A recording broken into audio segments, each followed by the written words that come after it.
नमस्कार डॉक्टर. नमस्कार. पुणे जिल्हा सहकारी ग्रहण महासंघाच्या सहकार दरबार या वेब सेमिनारच्या निमित्तानं आपलं स्वागत आहे. आपल्याला कल्पना आहे की गेले 3 महिने आपण कोरोनाच्या पार्श्वभूमीवर वेबच्या माध्यमातून आपण सहकार दरबार घेतो. पुणे जिल्ह्यात 18,000 गृहनिर्माण संस्था आहेत आणि त्याची आपली रिप्रेझेंटेटिव्ह बॉडी आहे. ह्या 5वा सहकार दरबार आहे आणि याच्यात आपल्याला कल्पना आहे की 3 महिन्यात गृहनिर्माण संस्थांनी फार चांगलं काम केलेलं आहे. सगळं महानगरपालिकेला, सेंट्रल गव्हर्नमेंटला, स्टेट गव्हर्नमेंटला सहकार्य दिलेलं आहे. आपल्याकडे माहिती आहे की सेंट्रल गव्हर्नमेंटच्या, केंद्र सरकारच्या एक सूचना येतात, राज्य सरकारच्या येतात आणि आपल्या इकडे लोकल गव्हर्नमेंट यांच्या सूचना येतात. त्यामुळे बरंचसं कन्फ्युजन आहे, लोकांचं गोंधळ आहे. तर पुणे महानगरपालिकेच्या याच्यात आपण कार्यरत आहात. गेले 20-25 वर्ष आपण आरोग्य खात्याशी संबंधित MD आहात आणि पुणे महानगरात सहाय्यक आरोग्य अधिकारी म्हणून काम करतात. तर या पार्श्वभूमीवर गृहनिर्माण संस्थांच्या सभासदांनी काय काळजी घ्यावी, त्यातल्या कुटुंबियांनी काय काळजी घ्यावी आणि त्यांच्या पदाधिकाऱ्यांनी काय काळजी घ्यावी याच्याविषयी आपण मार्गदर्शन करावं अशी आपल्याला विनंती करतो. धन्यवाद. धन्यवाद पटवर्धन सर. मी पुणे महानगरपालिकेच्या कार्यक्षेत्रामध्ये सध्या आरोग्य विभागात सहाय्यक आरोग्य अधिकारी या पदावर कार्यरत आहे. माझ्याकडे बाकीचे विभाग तर आहेत, पण कोविडमध्ये आता आमचं स्पेशली कोविडसाठी जे आमचं मागचे 3 महिने काम चालू आहे, तर त्याच्यात जनजागृतीचा पण विषय माझ्याकडे आहे आणि माननीय शेखर गायकवाड सर, गोयल सर आणि rouble madam, doctor Hankare sir असे हे आमचे जे गाईडलाईन्स आहेत, मेन गायडन्स करणारे आणि पॉलिसी डिसिजन घेणारे, तर त्यांच्या गायडन्सखाली आम्ही हे सगळं काम करत आहोत. तर याच्यात आता गृहनिर्माण संस्थांचा आता खूप मोठा म्हणजे सर्वसाधारण नागरिकांचाच आता खूप मोठा याच्यात सहभाग आता झालेला आहे. या टप्प्यावर आजाराच्या मागचे 3 महिने आपण सुरुवातीला होम क्वारंटाईन करत होतो फॉरेन ट्रॅव्हलर्सना, मग थोडं पुढे गेलो, मग काही रेड झोन तयार झाले महानगरपालिकेच्या कार्यक्षेत्रात. प्रत्येक लॉकडाऊननंतर केंद्र सरकारने निर्णय घेऊन लॉकडाऊन केलं. मग लॉकडाऊननंतर हे रेड झोनमध्ये थोडा बदल होत राहिला. एका लॉकडाऊनमध्ये काही एरियाज वाढले, दुसऱ्या लॉकडाऊनमध्ये ते एरियाज कमी झाले. तर आपल्याकडे न्यूजपेपरवर ॲज अँड वेन जेव्हा आपण डिसिजन घेतो नंबर ऑफ केसेसवर, त्याप्रमाणे तो रेड झोन आपण डिक्लेअर करतो आणि मग तिथल्या सगळ्या फिजिकल मुवमेंट्स ज्या असतात नागरिकांच्या त्या आपण रिस्ट्रिक्ट करतो. तर ह्या सर्वामध्ये time to time government of India, Indian council of medical research हे जे 2 आहेत महत्त्वाचे, तर ते हे मोन गाईडलाईन्स आहेत मेडिकल संदर्भात देणाऱ्या. तर साथरोग संदर्भातल्या ICMRच्या गाईडलाईन्स ज्या येतात, मिनिस्ट्री ऑफ हेल्थ फॅमिली वेलफेअरच्या ज्या गाईडलाईन्स येतात, त्या आपण आपल्या एरियासाठी सुटेबल आपल्या कंडिशन्सनुसार त्याच्यामध्ये माननीय आयुक्त सर आणि सगळे विचार करून त्याप्रमाणे आपण गाईडलाईन्स तयार करतो. पण त्या मेन गाईडलाईनचा जो गाभा असतो तो चेंज होत नाही. फक्त लोकल सुटेबल कंडिशनसाठी थोडेसे काहीतरी गोष्टी 1-2 ॲड होतात.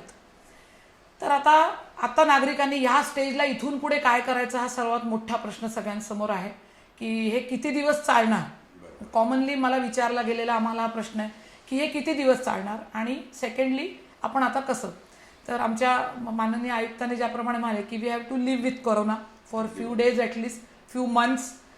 तर त्या काळामध्ये जोपर्यंत कोणत्याही आजाराला जोपर्यंत ठोस औषध येत नाही, एकदम जसं बॅक्टेरियाजला अँटीबॅक्टेरियल औषध असतं तसं औषध ठोस येत नाही किंवा त्या आजारापासून परावृत्त इम्युनिटी येण्यासाठी, रोगप्रतिकार शक्ती येण्यासाठी आपल्याला वॅक्सिन येत नाही, लस येत नाही, तोपर्यंत हे आजार आपल्याला स्वतःच आपल्या आहे त्या रोगप्रतिकार शक्तीने ह्या वायरसचा प्रतिकार करायचा असतो. अब थोड़ा सा मैं हिंदी में भी बात करूँगी. तो इस रोग प्रतिकार शक्ति जो हमारी शरीर में है उसको हम फिलहाल जब तक वैक्सीन और ठोस अच्छी दवाई जब तक नहीं हमें मिलती तब तक हमें इस वायरस का जो सामना है वो हमारे खुद के रोग प्रतिकार जो शक्ति है निजी उससे करना है. अभी इसमें क्या होता है, अब वो 60 ईयर्स अभी तक हमारे जो 450-500 डेथ हो गए, उसमें हमारा जो स्टडी है उसमें हमें ऐसी ध्यान आया है कि इसमें जो 60 ईयर्स अबव है, ओल्ड एज के सीनियर सिटीजन है, जिनको डायबिटीज़, हाइपरटेंशन, कार्डियक प्रॉब्लम है, हार्ट डिसीज़, ऐसे कुछ बीमारियां हैं, क्योंकि जो कैंसर का कोई कीमोथेरेपी ले चुके हैं, तो ऐसे लोगों की इम्यूनिटी जो है, रोग प्रतिकार क्षमता, वो बहुत कम दिखाई देती है. तो ऐसे लोगों को इम्यूनिटी बूस्टर लेकर अपनी इस वायरस का सामना करना है. अभी इसमें 2 चीज़ें हैं. एक तो पहली बात है कि हमने इन सब लोगों ने कम्युनिटी में मिक्स ही नहीं होना है कि उनको इस वायरस का बाधा हो जाए। तो पहले उन्होंने खुद को आइसोलेट करना है, घर में ही रहना है, घर में ही एंटरटेनमेंट के साधन है, घर में जो नए लोग आते हैं, आते जाते रहते हैं, समझो कोई गेस्ट कहीं फ्रेंड्स हैं, तो उनसे थोड़ा सा दूर रहना है, 1 मीटर की दूरी रखकर, उनसे ज़्यादा घुलना मिलना नहीं है। घर के कोई फंक्शंस हैं, बर्थडेज हैं, कुछ है, वहाँ भी उन्होंने as far as possible avoid करना है। अपनी जो डायबिटीज़, हार्ट डिसीज बीमारियाँ जो है उनकी जो दवाइयाँ हैं वो लगातार ठीक तरह से लेनी है। अपने जो फिजिशियन हैं उनका जो रूटीन कंसल्टिंग चलता है, उनसे कंसल्टिंग लेके अपने सब ये जो बीमारियां हैं उनको नियंत्रण में रखना है, वो बढ़नी नहीं चाहिए। कई मरतबा ऐसे होता है कि लोगों को मालूम है डायबिटीज़ है, मालूम है, पता है कि हार्ट डिसीज है, लेकिन वो 1-2 बार गोलियां स्किप कर जाते हैं, भूल गए, रह गया। तो ऐसा नहीं करना है। इसमें और एक बात बहुत बहुत इम्पोर्टेंट है कि बहुत से लोगों को पता ही नहीं है कि उनको डायबिटीज़, हाइपरटेंशन। हमारे यहाँ ऐसा है कि जब हमको बीमारी होती है तभी हम डॉक्टर के पास जाते हैं। प्रिवेंटिव चेकअप जो हमारा जो फिनोमिना होता है कि बीमारी से पहले जानना है कि हमारे शरीर में क्या चल रहा है, उसके लिए आफ्टर 35-40 हमने एक साल में, 2 साल में हमारी blood sugar, blood pressure check करवा लेनी चाहिए हमारे फैमिली डॉक्टर से।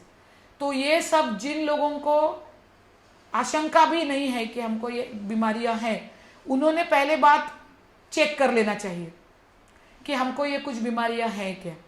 हमारे 50% लोग तो इसी महकमे में है कि हमको ये बीमारियां है ही नहीं।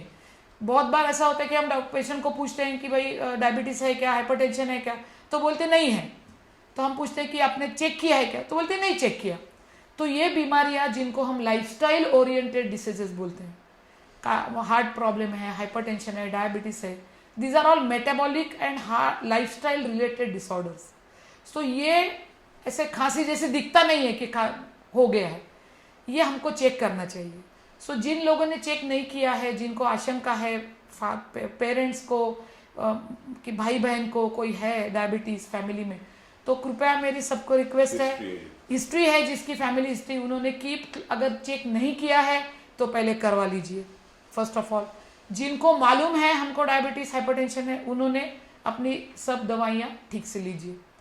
सो इन दवाइयों पर अगर नियंत्रण रखकर हम इम्यून बूस्टर जो अभी हम फिलहाल एडवोकेट कर रहे हैं, जिसमें हम आयुष मंत्रालय से जो हमें प्राप्त हुआ है एक गाइडलाइन की, अर्सेनिका अल्बा एक होम्योपैथिक दवाई है, वो उसकी मात्रा लेनी है, मल्टीविटामिन विद जिंक और विटामिन सी। तो ये जो इसको हम इम्यून बूस्टर कहते हैं, ये सब old age population above 60 years diabetic hypertension में लेना है। क्योंकि हमारे यहाँ डेथ रेट थोड़ा सा दिख रहा है ज़्यादा, वो ज़्यादातर इन्हीं लोगों में दिख रहा है। ये हाई रिस्क ग्रुप है जिसका हमारा पुणे कॉरपोरेशन का स्लम का सर्वे अभी 2-3 दिन में शुरू होने वाला है। तो हमारे वॉलंटियर जाके हर स्लम के घर में पूछने वाले हैं कि आपको ये बीमारियां है नहीं है, इसके बारे में जानकारी ले रहे हैं। ये एक बात है। दूसरी बात, अब सोसाइटी में लोगों का आना जाना, जहाँ लॉकडाउन खुल गया है, लोगों का आना जाना शुरू हो गया है, उन्होंने क्या जिम्मेदारी है उनकी। तो सोसाइटी की ये जिम्मेदारी है कि एक तो लोकल जो कॉरपोरेशन के जो हेल्थ ऑफिसर है उनके साथ उनका संपर्क बना रहना चाहिए, पहली बात। सेकेंडली, एंट्री होने वाले जो लोग हैं जो रिस्ट्रिक्ट करने चाहिए बिल्डिंग में। जो अभी इलेक्ट्रिशियन है, अभी रोज़ तो काम नहीं होता है, लेकिन फिर भी जो कुछ भी है, whoever is entering your building should be registered his name and mobile number and address at the entry. Most of the buildings में ये हो रहा है। सीसी कैमरा जब से आए तब से हम लोग ये एंट्री के लिए कर रहे हैं, वो लगातार शुरू रखना है। एंट्री पर ही अगर कोई बिल्डिंग में हाथ धोने की कुछ छोटा सा वॉश बेसिन और साबुन की अगर कुछ व्यवस्था कर लें तो बहुत अच्छा होगा। Every person entering the building should wash hands with soap and water. अभी सैनिटाइजर का काफ़ी मात्रा में हो रहा है उपयोग, लेकिन साबुन और पानी से धोने से जो 100% गारंटी है सैनिटाइजेशन की, वो हम इसमें हम लोग नहीं दे सकते। सैनिटाइजर हर एक व्यक्ति अलग अलग तरीके से यूज करता है। कोई व्यक्ति ऐसे करते हैं, कोई व्यक्ति ऐसे ऐसे करते हैं। तो सो हाथ धोने के लिए हमारी एक ही प्रोसीजर है। हमने कुछ पोस्टर्स डिवाइस किए, साबुन और पानी से हाथ धोने के लिए भी हमने कुछ आईसी मटेरियल पोस्टर डिवाइस किए। अगर सोसाइटी मांग करे तो हम उनको कॉपी दे सकते हैं, सॉफ्ट कॉपी। वो इनिशियल वो पोस्टर लगाए, वहीं पर वॉश बेसिन करे अरेंजमेंट, हाथ धो के लोग एंटर करें। ये किस लिए है? क्योंकि हमारे बिल्डिंग में लिफ्ट्स हैं, तो वो लोग आएंगे, लिफ्ट का दरवाजा बटन दबाएंगे, लिफ्ट में अंदर जाएंगे, तो वो एंटर करेंगे तो उनके हाथ सफाई होनी चाहिए, और वो साबुन और पानी से होगी तो 100% गारंटी होगी। सेकेंडली, आने जाने वालों के एड्रेस नेम अगर हमको मालूम है, तो अगर इन फ्यूचर समझो उस एरिया में कुछ आउटब्रेक है, रेड जोन हो गया, तो हमें पता चलेगा कि ये व्यक्ति रेड जोन से आ रहा है। तीसरी बात, हमारे बिल्डिंग में खूब से फंक्शंस होते हैं, तो बिल्डिंग में सब सोसाइटी के मेंबर की मीटिंग लेकर उनको बताएं कि एज फार एज पॉसिबल, जैसे गाइडलाइन हमने दिए हुए कि अगर कोई एक्सपायर हो जाता है तो ज़्यादा से ज़्यादा 20 लोग, मैक्सिमम 20 पीपल फॉर फ्यूनरल। तो वो गैदरिंग अगर हम कर रहे हैं तो सोशल डिस्टेंसिंग, मतलब फिजिकल डिस्टेंसिंग हमको रखना है। वो 1 मीटर से अंतर हमको रखना ही है। ये सोशल डिस्टेंस का पालन ऐसे समय में होना चाहिए। ट्राई करें कि बिल्डिंग में बड़े हमारे क्लब हाउस होते हैं, कम्युनिटी स्पेस होती है, वहाँ पर बच्चों के बर्थडेज होते हैं, कुछ बेबी शावर के प्रोग्राम्स होते हैं। तो फिलहाल जब तक हमको 100% सिक्योरिटी नहीं मिल रही है, तो इन सब प्रोग्राम को कर्टेल करें, अवॉइड करें। अगर करना ही है तो 10-15 लोगों में, कम लोगों में ये प्रोग्राम करें। प्रोग्राम करते वक्त सोशल डिस्टेंसिंग, फिजिकल का 100% प्रयोग करें। We how to do that, everybody should wear mask. Maximum use करने हैं तो वॉशेबल होने चाहिए। जो डिस्पोजेबल मास्क होते हैं उनका रीयूज करना एडवाइजेबल नहीं है साइंटिफिकली। वो इसीलिए हम क्लॉथ मास्क जो है कॉटन के, ट्रिपल कॉटन के लेयर का, वो कंफर्टेबल मास्क यूज करना है। हर व्यक्ति ने कम से कम 3 मास्क अपने पास रखने हैं, एक यूज के लिए। अगर अभी बारिश का मौसम है, हम लोग भीग सकते हैं, तो soiled wet mask is not allowed. वो इमिडिएटली पैकेट में रख देना है और ड्राई मास्क यूज करना है, और घर में 1 मास्क पे। तो every person in a family should use at least have 3 set of mask, cotton mask. तो रेगुलरली धोना है। बाहर से आते ही हमारे जो बाहर से लाई चीज़ें हैं, वो कहाँ से लाई हैं, क्या है, वो सब ठीक से हाथ साफ करके क्लीन करनी है और उसका इस्तेमाल करना है। As far as possible living and non living surfaces पे ये वायरस काफ़ी समय तक जिंदा रहता है। तो ये हमारी सबसे बड़ी दुविधा है कि ये वायरस जो है वो ऐसे वुड, मेटल सरफेसेस हैं, प्लास्टिक, सभी जगह वो नॉन लिविंग सरफेस पे जिंदा रहता है। इसलिए हमको ये सब सैनिटेशन की अपने प्रिकॉशंस लेने। इसके बाद पदाधिकारी जो हैं हमारे कोऑपरेटिव हाउसिंग सोसाइटी के, उन्होंने अपना जो कुछ रेगुलर चल रहा है उसमें रूटीनली अपने लोकल हेल्थ ऑफिसर से बात करके न्यू जो गाइडलाइन है उसके बारे में जो कुछ भी मटेरियल हम तैयार करते हैं, पोस्टर्स हैं, जो कुछ भी है, वो डिस्प्ले करना है सोसाइटी में सब जगह। और रिलेटिव का आना जाना, ये सब restricted movements I would say, वो सोसाइटी के बॉडी ने सबने मिलकर डिसाइड, टोटली बैन नहीं है, लेकिन सोशल डिस्टेंसिंग करके आप अलाउड कर सकते हैं। लेकिन उसमें भी जो कुछ भी करना है एक साथ मिल के सोसाइटी के लोगों ने, क्योंकि ये सबकी प्रॉब्लम है। ये ऐसा नहीं कि सोसाइटी जिम्मेदारी ले, उन्होंने कुछ, ये डिसीजन है जो हर एक व्यक्ति ने सोसाइटी के लेना है, हमारे सब सोसाइटी के लोगों ने। तो इतना तो मैं। दूसरा एक लोग पूछते हैं कि टेरेसेस में जाने के अलाउड है क्या नहीं, क्योंकि ग्राउंड में घूमना अलाउड है क्या नहीं सोसाइटी के विद इन द कंपाउंड वगैरह, इसलिए बहुत सारे लोगों को अलग अलग रूल बनाते हो। तो आपकी क्या उसमें?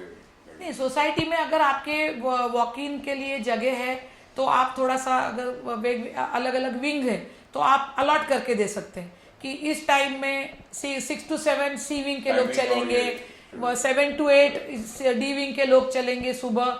जिनको जिनको जो भी टाइम स्लॉट सुटेबल है उनसे विलिंगनेस ले और उनको वो स्लॉट बांट के दे। तो फिर चलना भी है तो एक विंग के 10 लोग हैं तो 10 लोग चलेंगे तो ज़्यादा एक दूसरे को मतलब मिलेंगे नहीं, डिस्टेंसिंग हम लोग मेंटेन कर सकेंगे। इसलिए मैंने कहा कि सब each and every family should contribute in the decision making of the societies work. Presently दूसरा एक सवाल आता है कि जो बाहर प्रदेश से आते हैं, फॉरेनर्स जो आते हैं, उनके फॉरेन से जाते हैं, उनके लिए क्या लेनी है, दूसरे राज्यों से आते हैं उनके क्या लेनी है, और डिस्ट्रिक्ट के आते हैं उनके लिए क्या है? हाँ, तो कोई भी अगर फॉरेन कंट्री से कोई भी आ रहा है तो उसके लिए हमारे गाइडलाइंस है, उनको हम क्वारंटाइन करते हैं 14 डेज के लिए, 7 डेज के लिए। तो उनके लिए वो अगर असिम्टोमेटिक है, टोटली सिम्टोमेटिक वॉट एवर, तो उनके लिए हमने कुछ होटल्स भी आइसोलेट रिजर्व कर दिए। उनको हम ऑप्शन देते हैं अपने कॉस्ट से उनको होटल में रहना है, नहीं तो अभी होम आइसोलेशन का भी ऑप्शन हमारे पास है। तो वो जब घर आएंगे हमें पता चलता है कि वो आ गए, हमारे लिस्ट आती है एयरपोर्ट से, तो उनका हमारे पास ये रहता है, मतलब कॉन्टैक्ट नंबर वगैरह सब रहता है। तो उन्होंने हेल्थ अथॉरिटी से कॉन्टैक्ट करके अगर विलिंगनेस है घर में रहना है तो एब्सोल्युटली फॉर 7 to 14 डेज घर में रहना है, बिल्कुल घर से बाहर नहीं जाना है, टोटल आइसोलेशन। हम क्या करते हैं, उनको बाहर की कहीं भी नहीं छोड़ते, होटल में रहें, बाद में घर आके रह जाए वो पीरियड के बाद। अभी अगर होम आइसोलेशन पॉलिसी आई हुई है पॉजिटिव पेशेंट के लिए, तो वहाँ भी उनको हमने घर में रहना अलाउड किया है, provided there are some conditions in which only we are allowing people to stay at home. If they are totally healthy, otherwise they don't have any diabetes and all that, they are asymptomatic, they don't have any symptoms. So when they are detected positive, we are taking their information, we have survey teams, we have disaster management cell, their contact numbers are taken, daily we will call them, even then we give them a small card for at the time of their discharge. This is a स्वयं विलगीकरण card. तो ये card देके हम उनको भेजेंगे, यहाँ card के पीछे नंबर लिखा है डिजास्टर मैनेजमेंट का, छोटी सी भी इसमें सब साइंस एंड सिम्टम भी लिखे हुए हैं। तो छोटी सी भी अगर उनको सिम्टम दिखाई पड़ती है तो उन्हें इमीडिएटली हमारे डिजास्टर मैनेजमेंट सेल को कांटेक्ट करना है, हमारी एम्बुलेंस आके उसको हमारे कोविड केयर सेंटर में या हॉस्पिटल में कंडीशन के अनुसार एडमिट कर लेगी। ये दूसरे डिस्ट्रिक्ट से जब आता है तो उसके लिए क्या हर एक का मेडिकल सर्टिफिकेट वगैरह जरूरी है क्या? अभी ऐसा है कि जब वो डिस्ट्रिक्ट से बाहर जाते हैं तब उनको एनओसी लगती है, तो उसके लिए हेल्थ एनओसी होती है और पुलिस का परमिट लगता है, पुलिस परमिशन। तो उधर आने के बाद तो वो ऑनलाइन, हाँ, तो नहीं, तो उनको स्ट्रिक्ट गाइडलाइंस है कि anybody coming from outside the district is to be quarantine wherever the person goes. If he comes to Pune 14 days, 7 to 14 days उनको सेल्फ क्वारंटाइन होना है, घर में रहना है, घर से बाहर जाना नहीं, उन्होंने घर में रहना है। उनको स्टैंप लगाएंगे, उनका ये करेंगे, मतलब नोटिंग करेंगे हमारे डिजास्टर मैनेजमेंट सेल के पास, और we will be calling them and asking. So whoever is taking option of home isolation, they are also supposed to remain in one room as if they are in hospital. They should not come out of that room also, stay there. One caregiver has to be there who will constantly look after the positive patient who has opted for home isolation. And mild symptoms we will definitely. वो symptoms क्या रहते हैं actually? Symptoms में severe headache है, fever है, diarrhoea है, vomiting, nausea है, थोड़ा सा डिसओरिएंटेशन ऑफ थिंकिंग है, अभी recently conjunctivitis, mild congestion of the eyes, ऐसे कुछ कॉमन सिम्टम्स हैं इसके। तो वो सिम्टम्स अगर माइल्ड दिखने भी लगे, ब्रेथलेसनेस एंड ऑल दे थोड़ा मॉडरेट है, they are higher side. So mild symptoms are fever, headache, then nausea, vomiting, diarrhoea में भी। ये जो गन चेकिंग के लिए आते हैं उसका या वो टेम्परेचर और SpO2 अभी इसमें ऐसा है कि हाथ तो लगाना नहीं है टेम्परेचर देखने के लिए, तो अभी हमें अगर टेम्परेचर एसेस करना है एवरी विजिटर का, तो थर्मल गन से एक डिस्टेंस से हम लोग वो मेजर कर सकते हैं। अभी जिसका टेम्परेचर अबाउ 98 है उनको हम बोलते हैं कि आपको रिस्क है, मतलब तो ऐसा दे हैव फीवर। टेम्परेचर आया तो सोसाइटी ने क्या प्रिकॉशन हाँ, और दूसरी बात है PO2, मतलब ब्लड में ऑक्सीजन की मात्रा कितनी है।